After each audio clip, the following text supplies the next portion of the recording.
নমস্কার বন্ধুরা, তোমরা তো সিঙ্গারা, কচুরি, মোগলাই পরোটা অনেক ধরনের খেয়েছো, কিন্তু আজকে আমি যে ইউনিক রেসিপিটা তোমাদের সাথে শেয়ার করব, এটা একদিন খেয়ে দেখো রোজ বানাতে ইচ্ছা করবে। খাস্তা মুচমুচে মজাদার একটি রেসিপি, খেতে অসম্ভব ভালো হয় আর একদমই সহজভাবে দেখাবো, কোনো কঠিন ব্যাপারও নয়। আশা করছি আজকের রেসিপিটাও তোমাদের অনেক ভালো লাগবে। তো বন্ধুরা, সবার প্রথমে আমি নিয়ে নেব ময়দা। এখানে আমার পরিমাণ মতো ময়দা নিচ্ছি 1.5 বাটি। তো এখন এর মধ্যে দিয়ে দেব স্বাদ বুঝে লবণ আর দিয়ে দেব 3 চামচ মতো রিফাইন্ড অয়েল। তো বন্ধুরা, ভালোভাবে এখন ময়দাটাকে ময়ান করে নিতে হবে। ময়ানটা যত সুন্দরভাবে করবে, সময় নিয়ে করবে, আমাদের রেসিপিটাও একেবারে খাস্তা মুচমুচে হবে।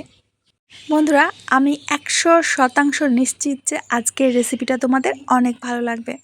দেখতে পাচ্ছ যে ময়ানটা আমি খুব ভালোভাবে করে নিয়েছি। এখন অল্প অল্প জল দিয়ে এর একটা ডো তৈরি করে নিতে হবে।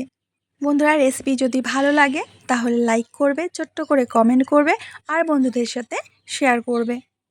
তো জলটা একবারে দিতে যাবে না, অল্প অল্প জল দিয়েই কিন্তু ডোটা মেখে নিতে হবে। আর তোমরা দেখতেই পাচ্ছ খুব সুন্দর সফট একটা ডো আমি তৈরি করে নিয়েছি। এখন এর ওপর থেকে আমি কিছুটা তেল লাগিয়ে দিচ্ছি। তো এখন ঢাকা দিয়ে রেখে দেব 10 মিনিটের জন্য। এরই মধ্যে ডোটা সফট হয়ে যাবে। এখন অন্য একটা বাটির মধ্যে আমি নিচ্ছি কিছু কাঁচা লঙ্কা কুচি, দিয়ে দেব কিছু ধনেপাতা কুচি, আর এখানে দিয়ে দিচ্ছি শুকনো জিরে অল্প করে, আর দিয়ে দেব এখানে স্বাদ মতো লবণ, দিয়ে দেব লঙ্কার গুঁড়ো, দিয়ে দেব সামান্য হলুদ গুঁড়ো, আর দিয়ে দেব জিরার গুঁড়ো, আর দিয়ে দেব এখানে চাট মশলা। চাট মশলা না থাকলে আমচুর পাউডারও দিতে পারো। তো বন্ধুরা, এখন লাগবে আমাদের ডিমটাকে আমি আগে থেকেই সিদ্ধ করে নিয়েছি। এখানে আমি 2টো ডিম দিচ্ছি, তোমরা তোমাদের রেসিপি অনুযায়ী ডিম দেবে, ঠিক আছে। ডিমটাকে এইভাবে আমরা গ্রেট করে দেব।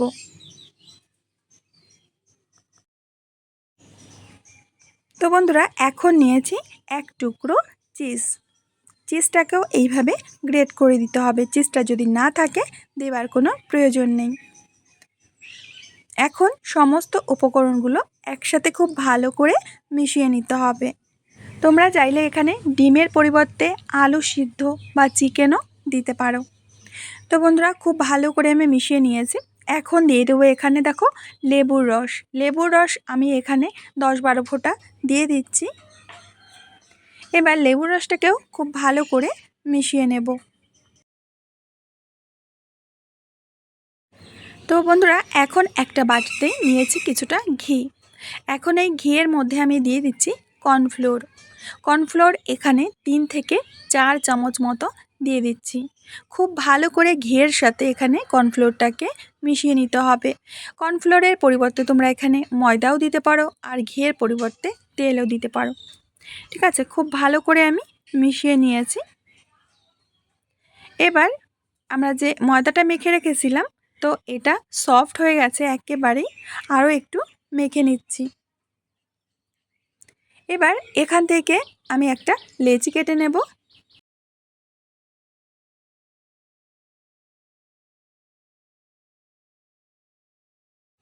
এবার আমরা রুটিটা বেলে নেব, আর রুটিটা খুব পাতলা করে বেলার চেষ্টা করবে। এখানে কিন্তু মোটা রুটি হলে হবে না। তো আমি সুন্দর করে পাতলা করে একটা রুটি বেলে নিচ্ছি। আর বন্ধুরা, তোমাদের দেখিয়ে দিচ্ছি, দেখো রুটিটা কিন্তু একদম পাতলা করে আমি বেলে নিয়েছি। তো একে একে সবকটা রুটি আমি বেলে নিয়েছি। এখন আমরা যে মিশ্রণটা বানিয়েছিলাম ঘি আর কর্নফ্লোর দিয়ে, এটা এর উপরে মেখে নেব। আজকে আমার ভিডিও দেখতে যদি কোনো নতুন বন্ধু এসে থাকো, অবশ্যই আমার চ্যানেলটিকে সাবস্ক্রাইব করবে, পাশে থাকা বেল বাটনের অল অপশনে ক্লিক করবে, যাতে ভিডিও আপলোড হওয়া মাত্র সবার প্রথমে তোমার সামনে পৌঁছে যায়। তো এখন বন্ধুরা, এর উপর থেকে আরও একটা রুটি দিয়ে দেব। আর রুটিগুলো কতটা পাতলা হয়েছে নিশ্চয়ই তোমরা দেখলেই বুঝতে পারছো। তো সেমভাবে আমরা এর উপর থেকে আবারও এই ক্রিমটা দিয়ে দেব। মানে পরপর আমরা যে কটা রুটি বেলেছি, আমি এখানে মোটামুটি 8টা রুটি বেলেছি। 8টা রুটি একইভাবে এইভাবে ক্রিম লাগিয়ে পরপর সাজিয়ে নেব। আর বন্ধুরা তোমরা দেখতে পাচ্ছ রেসিপি কিন্তু একদমই জটিল না, একদম সহজ রেসিপি, যে কেউ এটা বানাতে পারবে। আর বাজার থেকে তো আমরা সব সময় খাবার কিনেই খাই, বাড়িতে যদি এত সুন্দরভাবে খাবারটা তৈরি করা যায় তাহলে বাজারের খাবার কেনার প্রয়োজনই হবে না। আর বন্ধুরা আমি বারবারই বলছি, রুটিগুলো কিন্তু এরকম পাতলা করে বেলে নেবে।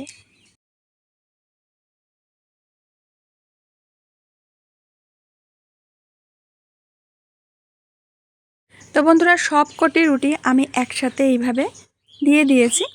এখন এটার একটা রোল তৈরি করতে হবে, আর রোলটা বেশ টাইট করে করবে, হালকা করে রোলটা কিন্তু করবে না। তো আমি চেপে চেপে রোলটাকে আগে তৈরি করে নিচ্ছি। এখন আমি একটা চাকু নিয়েছি, আর এই চাকু দিয়ে এটাকে পিস পিস করে নিতে হবে। আর পিসগুলো খুব বেশি মোটা করবে না, ঠিক আমি যেমনটা দেখাচ্ছি এরকমটা করে পিসগুলো করে নেবে, মানে 1 আঙুল মতো করে পিসগুলো করে নিতে হবে। বন্ধুরা তোমরা নিশ্চয়ই বাজার থেকে প্যাটিস কিনে খেয়েছো, সেটা খেতে ভালো লাগে, কিন্তু তার থেকেও 10 গুণ বেশি ভালো লাগবে আজকের রেসিপিটা, আমি কথা দিচ্ছি, একবার হলেও বানিয়ে দেখো। তো এখান থেকে একটা পিস আমি নিয়ে নিয়েছি। এখন এই পিসটাকে একটু বেলে নেব, হালকা হালকা চাপ দিয়ে একটু পাতলা করে বেলে নিতে হবে, দেখতে পাচ্ছ।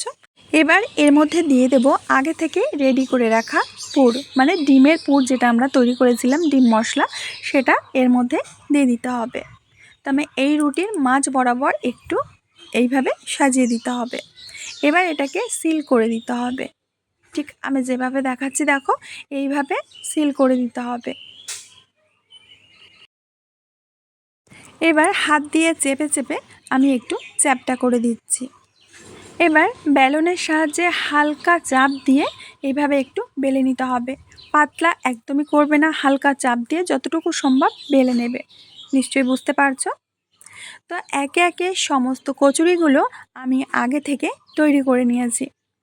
এবার তেলের মধ্যে একটা একটা করে ছেড়ে দেব, কিন্তু তেলটা এখানে খুব বেশি গরম করবে না, মিডিয়াম গরম তেলের মধ্যেই কিন্তু কচুরিগুলো দিতে হবে।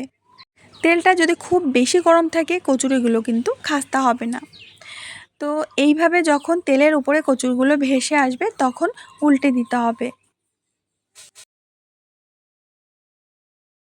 আর মোটামুটি দেখবে 7 থেকে 8 মিনিটের মধ্যেই কচুরিগুলো একেবারে খাস্তা হয়ে যাবে, আর লেয়ারগুলো খুব সুন্দরভাবে বোঝা যাবে। নিশ্চয়ই তোমরা বুঝতে পারছো। তো বন্ধুরা ওলট পালট করে আমি কচুরিগুলো ভেজে নিয়েছি, আর এগুলো একেবারেই মুচমুচে হয়ে গেছে। এখন তেল থেকে তুলে নেব, তুলে সরাসরি একটা পেপারের উপরে রাখবে যাতে এক্সট্রা তেলগুলো পেপারে টেনে যায়। দেখতেই পাচ্ছ কত সুন্দর হয়েছে।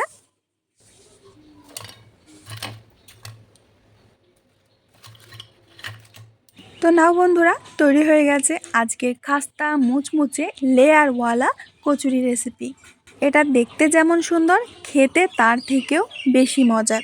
এখান থেকে আমি তোমাদের একটা ভেঙেও দেখাবো যে এটা কতটা খাস্তা মুচমুচে হয়েছে।